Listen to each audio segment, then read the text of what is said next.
வணக்கம் அன்பு சொந்தங்களே.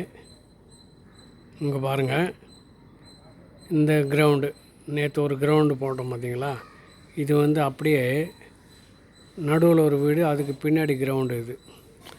இந்த ரைட்ஸு எனக்கு லெஃப்டில் பார்த்தோம்னா லைனாக வீடு இருக்குது பாருங்கள்.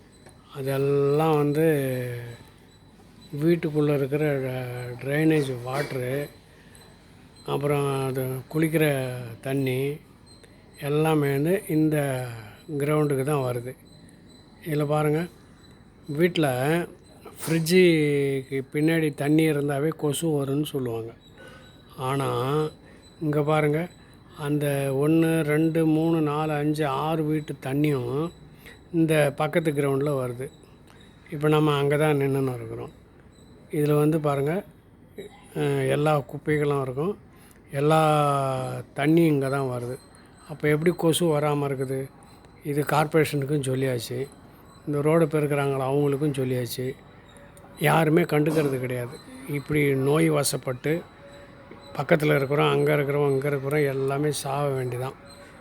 ஏதாவது இது பண்ணுறாங்களா, இந்த இடத்துக்காரனாவது சொல்லணும், இங்கே தண்ணியெல்லாம் இது பண்ணாதீங்க, எல்லாம் பிளாக் பண்ணுங்கன்னு.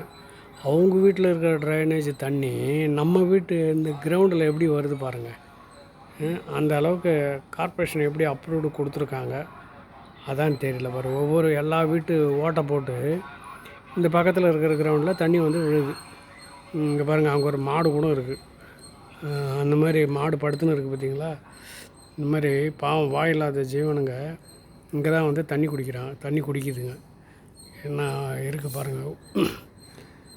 ஓகே அன்பு சொந்தங்களே, உங்களுக்கு யாராவது தெரிஞ்ச கார்ப்பரேஷன்லேருந்து ஃபார்வேர்டு பண்ணி விடுங்க. ஐயப்பன் தாங்கல் அந்த ஏரியா தான் இது. நன்றி, வணக்கம்.